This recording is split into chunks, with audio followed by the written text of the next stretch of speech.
Olá, pessoal! Começamos com mais um Multiprosa, e no Multiprosa, Juventude Prateada.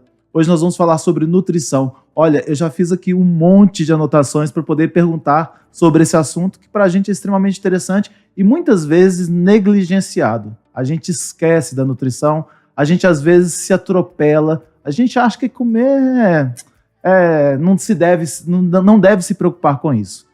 E aí a Renata está aqui com a gente para poder falar se isso é verdade ou se não é. Primeiro, então, antes da gente começar a falar sobre nutrição, sobre algumas coisas envolvidas sobre esse assunto, eu queria saber quem é a Renata e já agradecer, Renata, por estar aqui hoje com a gente nesse programa falando sobre um assunto tão importante. Renata, quem é você? Bom, meu nome é Renata Brasil, eu sou nutricionista. Em primeiro lugar, eu queria agradecer a oportunidade de estar aqui hoje nesse espaço, né? Levando informação para as pessoas, a gente trocando muita informação. A nutrição, ela não foi a minha primeira graduação. Eu formei como engenheira ambiental. Eu formei muito nova no colégio, então eu graduei em engenharia. Trabalhei um tempo como engenheira e vi que não era o que eu gostava. E era engraçado porque enquanto eu trabalhava na engenharia, eu ia para congresso de nutrição. Eu já estava nessa área. Você estava no lugar errado, né? Você Estava já no se lugar sentia errado. assim, né? E aí foi que eu falei, não, vou pedir demissão mesmo e vou fazer o que eu gosto, que foi quando eu entrei na nutrição. E graças a Deus já estou aí, né? Há alguns bons anos. Você é de Belo Horizonte? Sou de Belo Horizonte, minha família toda é daqui. Uhum. Então, tive a oportunidade também, depois, com o tempo, de ir me especializando, né? A gente vai vendo as áreas que a gente tem maior afinidade. Especializei em esportiva e Ayurveda. Ayurveda eu não entro muito no mérito, porque às vezes o paciente nem sabe. Uhum. Eu coloco uma coisinha, um orégano que eu coloco a mais na dieta em determinado horário, eu sei que é da Ayurveda, mas o paciente às vezes nem fica sabendo. Uhum. Então explica pra gente um pouquinho o que é. A Ayurveda é uma medicina indiana, ela não tem essa comprovação, ela não é considerada realmente uma medicina. Isso, né? Uma ciência. Mas a gente consegue tratar pelos doshas, né? Que a gente fala os doshas. A gente trata pelo período de vida da pessoa, porque nós temos 3 doshas principais e os nossos subdoshas, e eles vão variando de acordo com os períodos, os acontecimentos da nossa vida. Então, a gente tem que adequar a dieta do paciente para quê? Para trazer esse equilíbrio interno. Então, quando a gente consegue esse equilíbrio interno, por meio da alimentação, ele tem um equilíbrio externo. Pois é. Então, a gente está falando aquilo que eu, na apresentação, já disse. A gente brinca, eu brinco, e é uma brincadeira horrível, tá? Quando eu falo assim, olha, eu tenho que ter um sono perfeito, porque eu alimento pessimamente e eu faço pouquíssimos exercícios físicos. É uma brincadeira horrível, né? Porque eu deveria me alimentar bem, fazer os exercícios físicos e dormir muito bem. Como que a alimentação, dentro desse escopo da saúde, ela é importante? Na verdade, ela é fundamental. Você falou dos 3 pilares. Imagina uma mesa de 3 pés. É o sono, a atividade física e a alimentação. Você tirou um pé dessa mesa, essa mesa o tampo vai cair. Então, não tem um que pese mais. São todos importantes iguais. Às vezes, a gente esquece, negligencia mesmo a alimentação. Fica muitas horas sem comer, sendo que talvez você não seja o perfil de ficar muitas horas sem comer, né? Ainda tem isso, né? Numa avaliação, a gente consegue perceber isso. Porque tem aquilo, desculpa te interromper, imagina, mas eu faço minhas consultas aqui também. Aquilo de que tem que se alimentar de 3 em 3 horas. Isso é certo ou isso depende da pessoa? Isso depende da pessoa. Não existe regra, nem na medicina, nem na nutrição. Entendeu? Existe aquilo que é mais adequado para você, que é mais adequado para mim, para o João, para Maria, para quem quer que seja. Seria ótimo se você pudesse comer de 3 em 3 horas, talvez, mas às vezes sua rotina não permite. E aí, como que a gente faz? A gente também tem que ter essa adaptação, esses ajustes. Ou talvez te colocar no jejum ou não, entendeu? Então, na consulta, a gente traça o perfil do paciente, a gente vê também pelos exames bioquímicos se precisa, se tem o quadro bioquimicamente falando, de colocar para alimentação de 3 em 3 horas ou não. A gente tem uma cultura que eu acho que ainda é muito presente de falar que, eu sei o que comer. eu mesmo posso fazer a minha dieta. E aí, quando você está falando dos exames bioquímicos, que são extremamente importantes, que fazem uma leitura, né, sua, é importante a gente procurar um nutricionista, ou assim, besteira, deixa eu fazer minha dietinha aqui mesmo, porque aí eu tiro todo o pão, eu tiro todo não sei o quê, eu tiro toda a gordura. Tira o glúten, a lactose, tira o açúcar, parou de viver e por aí Teve uma pessoa que faleceu recentemente, não foi? Uma influenciadora, se não me engano? Ela só comia frutas. É. Então, assim, você vê o tanto que isso é grave. E realmente, na verdade, o que acontece? Todo mundo sabe o que é certo e errado de comer. Todo mundo sabe o que faz bem e o que faz mal. O açúcar faz mal, fruta faz bem. Isso é fato. Mas como colocar isso no seu dia? Qual horário? Eu trabalho muito dessa forma, sabe? Há alguns estudos, até recentes, do American College, que mostra a influência do horário que a gente come e o que a gente come no nosso perfil lipídico, na nossa saúde, no nosso desenvolvimento, até mesmo de circunferência de cintura. Entendeu? Então, por isso é tão importante, porque se a gente for ficar ouvindo tudo que está na internet... Agora, muita gente também acha... Quando a gente fala muita gente, você sabe que eu tenho um dedinho meu também, né? Mas quando a gente fala assim, culturalmente, nós achamos que às vezes, o nutricionista parece uma patrulha em cima da gente, que vai nos fiscalizar, que vai nos impedir de fazer alguma coisa. Há alguma noção de que isso aí seja certo? Você é uma patrulha para alguém? Olha, eu sou muito brava. Eu sou brava. Se eu der uma deslizadazinha... Mas assim, a gente tem que ter um jeitinho, vamos dizer assim. Eu não posso ser uma patrulha para você. Pelo contrário, eu tenho que saber te ler e te trazer para o meu mundo. Entendeu?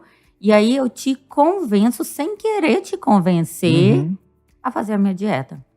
Porque é necessário, né? Porque é para você. Você tem provas científicas de que ela é importante, né? Então eu pego a sua realidade e coloco dentro do plano alimentar para que você entenda que aquilo é importante. E aí você começa a fazer, você começa a ver resultado, e aí você se empolga e dali vai. Isso entendeu? É importante. Bom, a gente está falando aqui então dessa questão do cuidado, mas tem algo que circula muito aí, que eu gosto do nome jejum metabólico, mas as pessoas conhecem como jejum intermitente. O que é esse jejum intermitente? Como é que ele funciona? Funciona mesmo? Então, o jejum intermitente, ele funciona para alguns casos. Ele foi muito, mais uma vez, falando assim, negligenciado. Por isso que eu falo assim, a gente tem que ser muito crítico com o que lê e com o que aplica, né? Voltando um pouquinho daquela pergunta que você me fez, com o que você lê na internet. Não é simples, porque se você for pegar para ver, muita gente já faz jejum intermitente, sem querer. Acorda, não toma café da manhã, sai na correria, quando vê, tá na hora do almoço, atrasou para o almoço, já ficou 8 horas sem comer, isso já é uma forma de jejum. E são pessoas acima do peso na maioria dos casos. Então, quando a gente fala em jejum intermitente para perda de peso, funciona? Não. Agora, para que funciona o jejum intermitente? Agora eu tô com essa dúvida. Quando você pega um paciente, e olha só para você ver como que é engraçado, quando você pega um paciente com resistência à insulina, que é muito comum, e a gente coloca o jejum intermitente, ele tem uma resposta metabólica maravilhosa. E como consequência, ocorre a perda de peso. Pela melhora do quadro de resistência à insulina. Deu para entender a diferença? É uma consequência, uma coisa da outra. Não tem comprovação, eu tô falando de números, tá? De estatísticas. Não tem comprovação científica do jejum para essa perda de peso.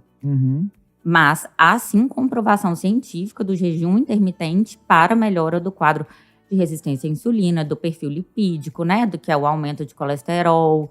E principalmente quando a gente quer uma melhora rápida do quadro de resistência à insulina. Então, é aquele paciente que já está pré-diabético ou que já é diabético, que a gente precisa ter um resultado muito rápido, a gente coloca no jejum. E tem 3 tipos de jejum. Aquele que você fica 24 horas sem comer. Então, você come hoje, amanhã você não come. Mas, assim, né? Você pode beber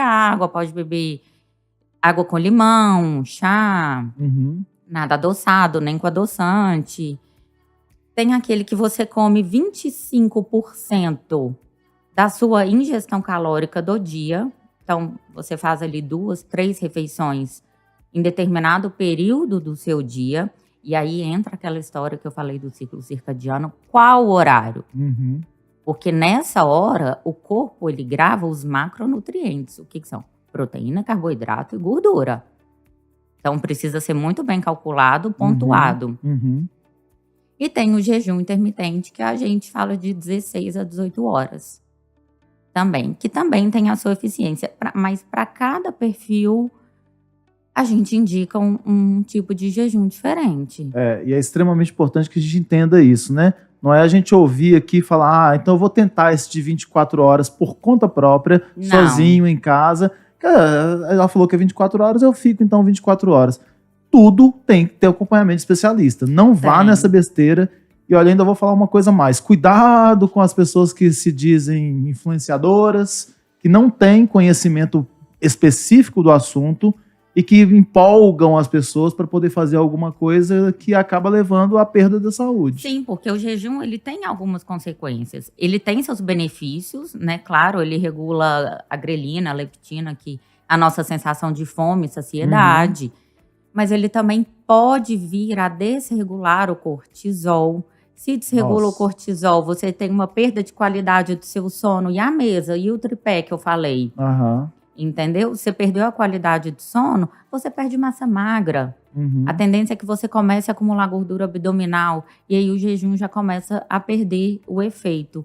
Então, por isso que tem que ser muito bem acompanhado. Ok, muito bom. Mudar hábito é fácil? Depende.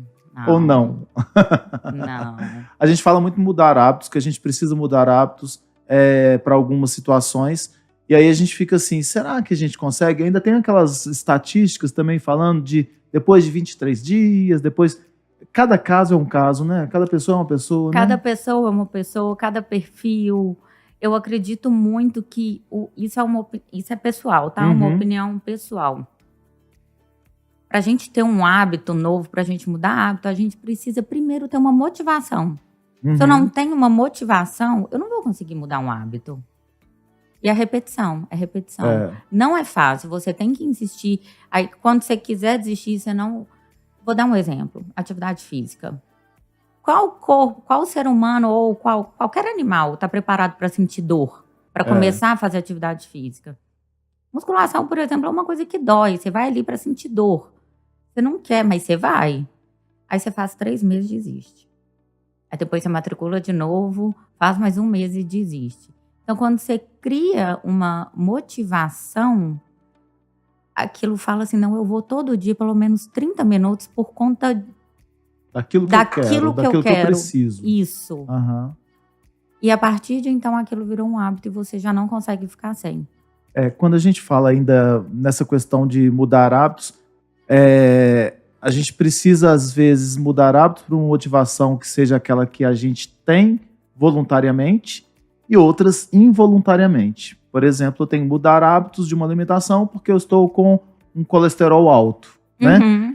E aí, já entrando nisso aí, a gente tem um medo, né, do colesterol alto. O que é esse colesterol alto? Como é que a gente evita isso?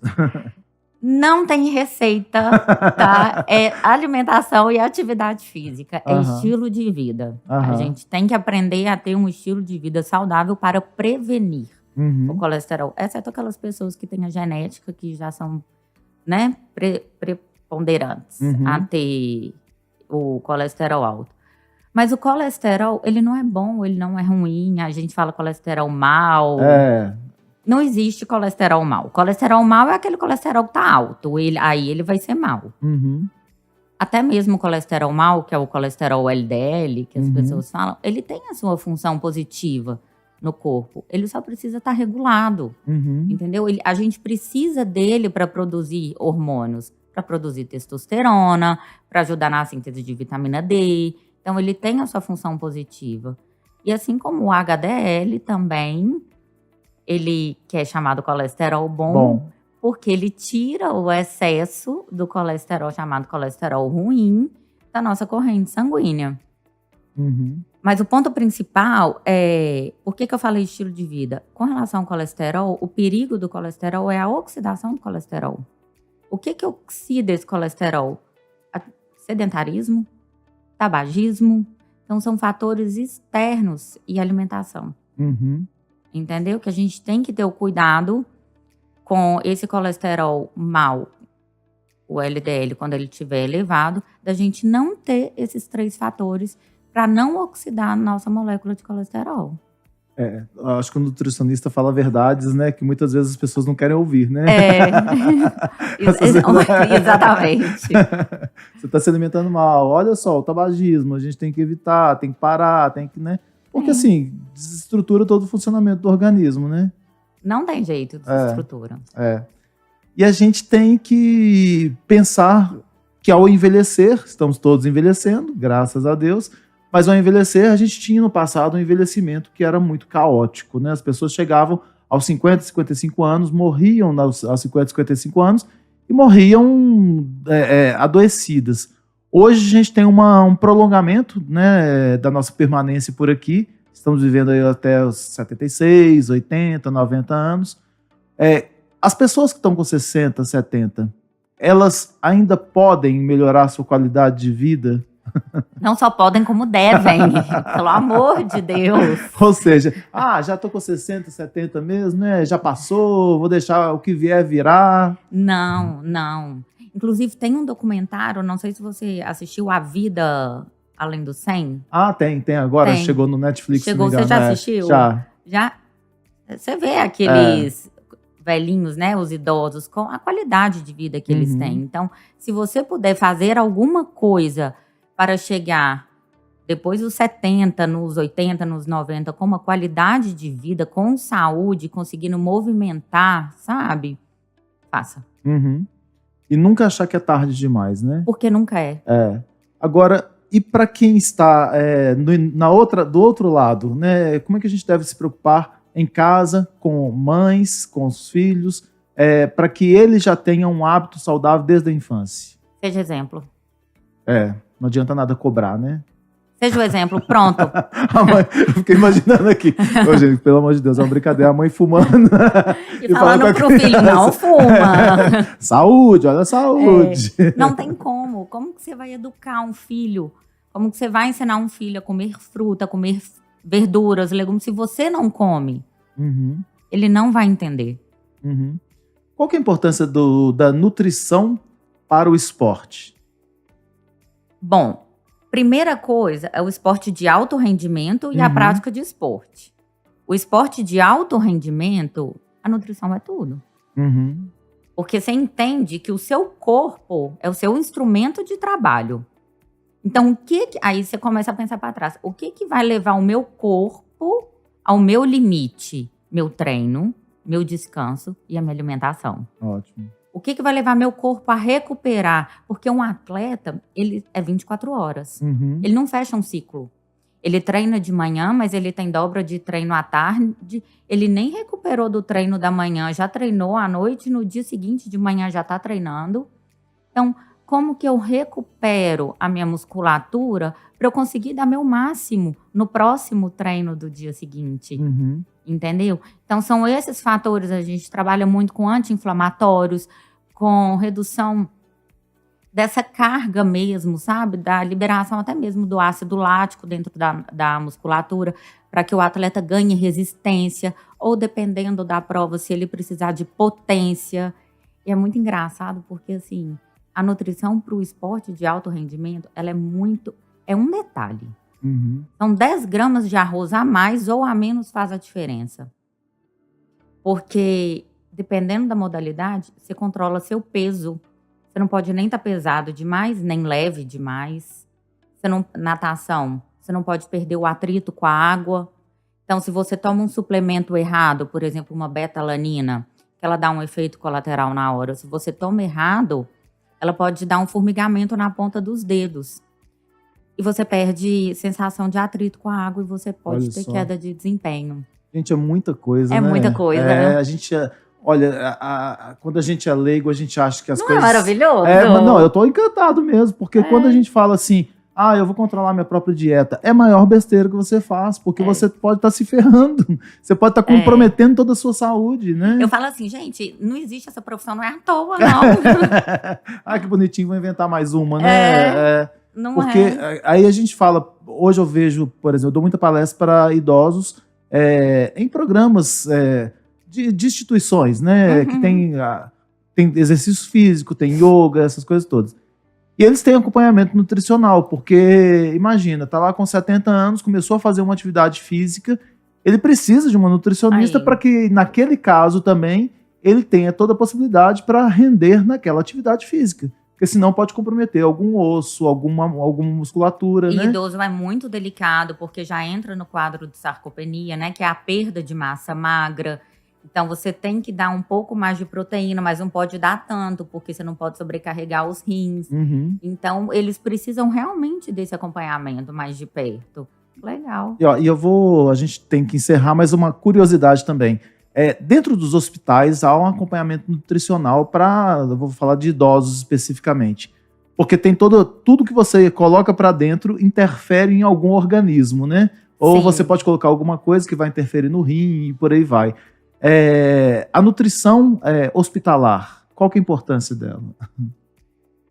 Bom, são várias áreas de nutrição, né, para atuar, mas aí me fala dessa nutrição hospitalar. Dessa específica, eu atuei muito pouco tempo nessa área, então assim, a esportiva eu tenho mais, vamos dizer, mais poder para te dizer, mas o tempo que eu vi da nutrição hospitalar, ela é fundamental, primeiro, porque o idoso, ele perde peso muito rápido.